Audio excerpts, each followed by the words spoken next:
Assalamualaikum warahmatullahi wabarakatuh. Waalaikumsalam warahmatullahi wabarakatuh. Baik, sebelum kita mulai pembelajaran, silakan pimpin oleh KM-nya untuk berdoa. Isti'anah dan doaan.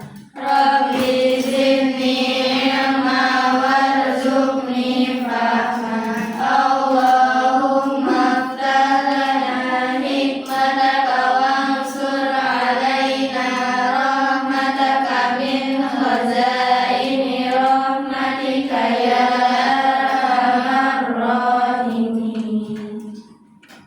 Selamat siang anak-anak. Siang. Ya, apakah ada yang tidak hadir? Hadir semua. Alhamdulillah. Oke, bagaimana kabarnya hari ini? Alhamdulillah luar biasa. Allahu Akbar. Baik. Nah, untuk meningkatkan semangat belajar kita hari ini, coba berdiri dulu. Kita ikuti dulu. Nah, dah siap? Nah, coba tepuk 1, tepuk 2, tepuk 3. Matematika. Bisa, bisa, bisa. Ya, silakan duduk kembali.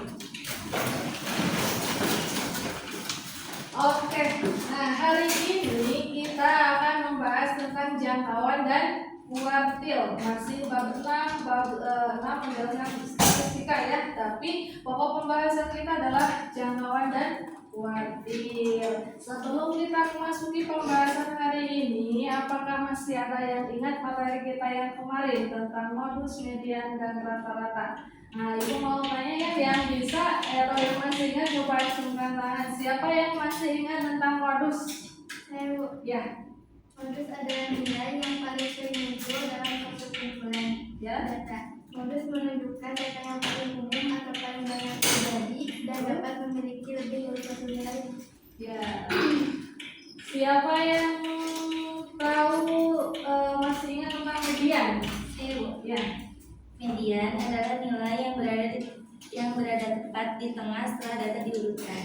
Median membagi data menjadi dua bagian yang sama besar dan tidak dipengaruhi oleh data ekstrim. Median cocok digunakan ketika data memiliki nilai yang sangat tinggi atau sangat rendah. Ya, betul sekali. Sekarang siapa yang masih ingat apa itu rata-rata? Saya Bu. Ya. Rata-rata adalah nilai yang diperoleh dengan menjumlahkan seluruh data kemudian dibagi banyaknya data.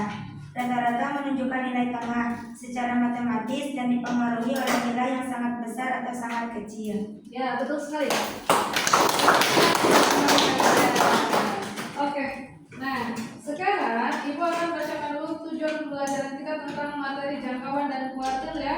Nah, tujuan pembelajarannya: 1. Menemukan konsep jangkauan dan kuartil melalui aktivitas kelompok, mengolah data sederhana, kemudian menyajikan hasil diskusi dan mengerjakan kuis individu untuk mengukur pemahaman. Nanti di akhir pembelajaran kita, penutup pembelajaran akan diadakan kuis individu ya, tidak kelompok, individu untuk mengetahui sejauh mana pemahaman kalian ya. Oke, kita sudah memasuki pada kegiatan inti pembelajaran. Itu akan bahas bab 6 tentang statistika penyebaran data, yaitu jangkauan dan kuartil. Nah, silakan perhatikan, fokus pada layar yang fokus. Kita akan bahas satu per satu. Nah, bab 6. Langsung pada pengertian jangkauan. Jangkauan atau range ya adalah selisih antara nilai tertinggi dan nilai terendah dalam suatu data. Rumusnya range sama dengan nilai maksimum dikurangi nilai minimum. Misalnya nih nilainya 100, nilai maksimumnya 100, kemudian nilai minimumnya 50, berarti 100 dibagi 50. Itu jangkauan. Kemudian fungsinya menunjukkan seberapa lebar penyebaran data. Kemudian contoh jangkauan nih, ada contohnya dari data 12, 15, 17, 19 dan 20. Nilai maksimumnya berarti nilai yang paling tinggi. Itu ada nilai yang paling tinggi 20. Sedangkan nilai minimumnya yang paling kecil terendah itu 12. Jadi jangkauannya 20 dikurangi 12 sama dengan 8. Jadi nilai jangkauannya itu 8. Mudah? Mudah ya? Nah, kemudian sini ada pengertian kuartil. Kuartil membagi data yang sudah diurutkan menjadi 4 bagian samanya. Q1 atau kuartil 1, kuartil bawah 25%, kuartil 2 median 50%, dan kuartil 3 atau kuartil atas itu 75%. Nah, jadi ada 3 Q, ada Q1, Q2, Q3, kuartil 1, kuartil 2, kuartil 3. Fungsinya mengetahui persebaran data di setiap bagian. Nah itu. Jadi kalau kuartil itu ada 3 aspek, Q1, Q2, dan Q3. Nah, di sini ada median Q2. Berarti Q2 itu median. Nilai tengah yang tadi. Berapa median Q2? Itu 50%. Median Q2 nilai tengah dari data yang sudah diurutkan. Nah, sama seperti kemarin, untuk mengetahui modus median dan rata-rata kita diharuskan untuk mengurutkan data terlebih dahulu dari yang terkecil sampai yang terbesar, sehingga kita bisa mengetahui mana yang sering muncul, mana data tengahnya dan mana rata-ratanya. Sekarang di sini di kuartil juga ada median atau data tengah dari kuartil, yang mana data tersebut adalah 50%. Yang pertama, jika jumlah data ganjil, ambil nilai tengah. Seperti kemarin, sama ya. Nah, jika jumlah data tengah, maka rata-rata 2 nilai tengah. Misalkan ada 10 data, maka kita ambil nilai yang ke-5 dan ke-6, kemudian dijumlahkan, kemudian dibagi 2, dan sudah ada nilai dan dihasilkan. Kemudian yang kelima, menentukan Q1 dan Q3. Bagaimana caranya? 1. Urutkan data seperti biasa, yang terkecil sampai terbesar diurutkan. Kemudian tentukan median atau Q2-nya yang tadi dijelaskan. Kemudian pisahkan data menjadi 2 bagian. Bagian bawah untuk Q1 atau kuartil 1, bagian atas untuk kuartil 3. Sedangkan yang tadi median sudah dia kuartil 2. Kemudian cari median masing-masing bagian dari kuartil 1 dan kuartil 3, itu kita cari mediannya juga. Nah, ini contoh perhitungan kuartil. Contohnya data 11, 12, 13, 13, 14, 14, 15, 15, 16, 17, 17, 18, 19, 20. Nah, jumlah data 14. Genap ya, 14 genap.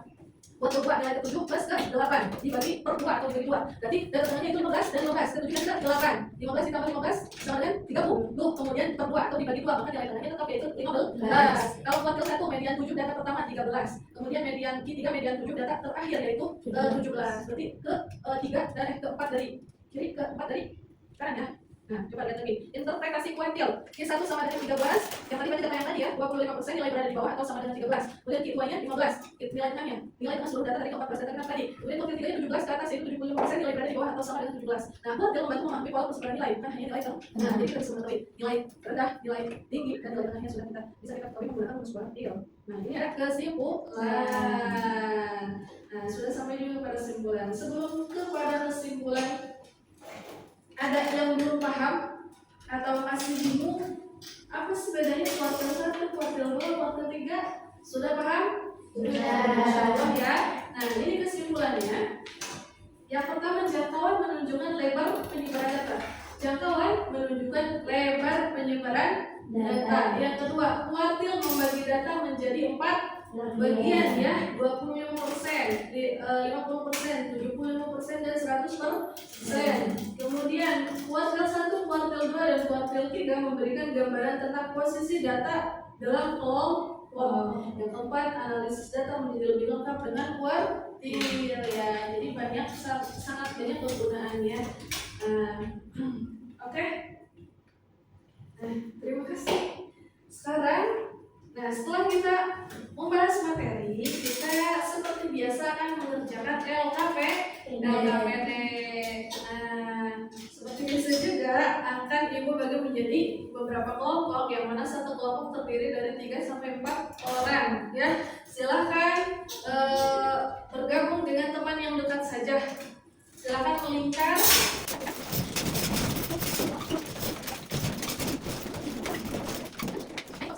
Silahkan kalian, ini sama persis yang tadi, kalian mengurutkan dulu datanya dari yang terkecil sampai yang terbesar. Kemudian yang pertama, kalian menentukan dulu jangkauannya, nilai maksimum dikurangi nilai minimum. Kemudian nanti kalian menentukan median atau kuartil 2, dan nanti kalian akan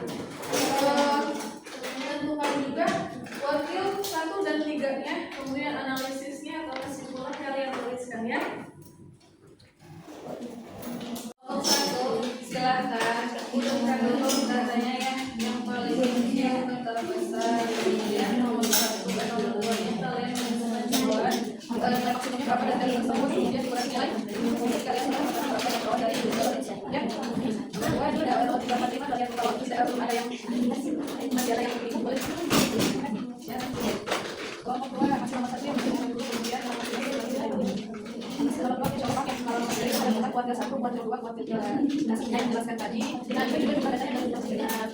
Kemudian kalian harus menentukan mediannya dulu, kuartil 2 sama kita ambil rata-rata nilainya di mana. Ini nilai 7 dan 8 kita udah kayak dibagi ya. Jadi ini yang mana yang masih bingung kuartil 1, 2, 3 kalian masing-masing untuk menentukan jangkauan dulu yang kalian maksimumnya ini berapa. Kemudian kurang nilai ini sudah langsung ada jawaban berarti jangkauannya berapa. Ini menentukan sebelum kita kuartil 1 dan 3 itu kalian tentukan yang median dulu kuartil 2 itu berapa. Dari hasil kan ini datanya terakhir 14, maka yang diambil data 7 dan 8 ini silakan kemudian dibagi 2 itu sudah ada nilainya. Kemudian kalian nanti mengerjakan kuartil 1 dan kuartil 3 nilai rendah dan nilai atas. Oke. Masih nomor awal ya. Nilai maksimum dulu berapa ini? Nilai minimum paling kecil kalian menentukan kuartil 1 dan 2 dan 3, kalian yang tengah dulu yang median kuartil 2. Nah, kuartil 2 bagaimana? Karena juga harus kena 14 data, 14 ini. Jadi kalian ambil data tengah, data 7 dan 8, nanti di belakang kita hitung 2 dan sudah ada nilainya. Kemudian kalian bisa bisa kuartil 1 nilai yang paling bawah dan kuartil 3 nilai yang paling atas. Kalian mulai. Saya interpretasi yang tepat itu kuartil 1. Nah, kalian menentukan kuartil 1 nilai yang paling bawah ya, dia berapa 25% dari data tersebut. Kemudian kuartil 2-nya kan median, berarti median sudah kalian tentukan pada kuartil 3 ya. Kemudian untuk kuartil 3 itu kalian harus menentukan berapa sih 75% dari data tersebut. Nah, itu nanti kalian bisa menentukan setelah kalian menemukan nilai yang median atau nilai pada kuartil 2. Nah, nanti kalian simpulkan hasilnya ya. Oke, kalau masih ada yang bingung atau masih belum dimengerti, boleh ditanyakan langsung ya. Silakan diskusi dengan masing-masing kelompok. Nanti di akhir akan ada presentasi perwakilan kelompok seperti biasanya. Bagaimana anak-anak? Sudah selesai pengerjaannya? Sudah. Baik, kita akan langsung presentasi saja ya. Dari kelompok 1, siapa perwakilannya? Silakan maju ke depan. Ya.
Silahkan maju ke depan, satu orang mengerjakan satu soal saja sesuai absen ya, sesuai absen. Nah, kita mulai saja.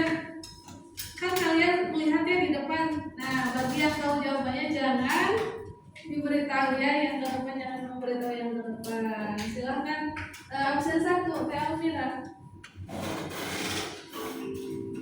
Ya.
Bahkan kalian sudah sangat maksimum pada kuis tadi. Sekarang kalian masih ingat tidak tentang pengertiannya atau apa yang kalian serap ya?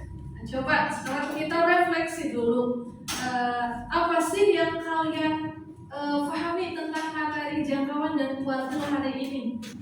Ya baik, Citra. Secara keseluruhan, saya belajar bahwa jangkauan dan kuartil membuat analisis data lebih lengkap karena memberi gambaran tentang persebaran bukan hanya satu nilai besar. Ya, betul sekali. Nah, apa sih yang paling menantang dari jangkauan dan kuartil? Yang mana?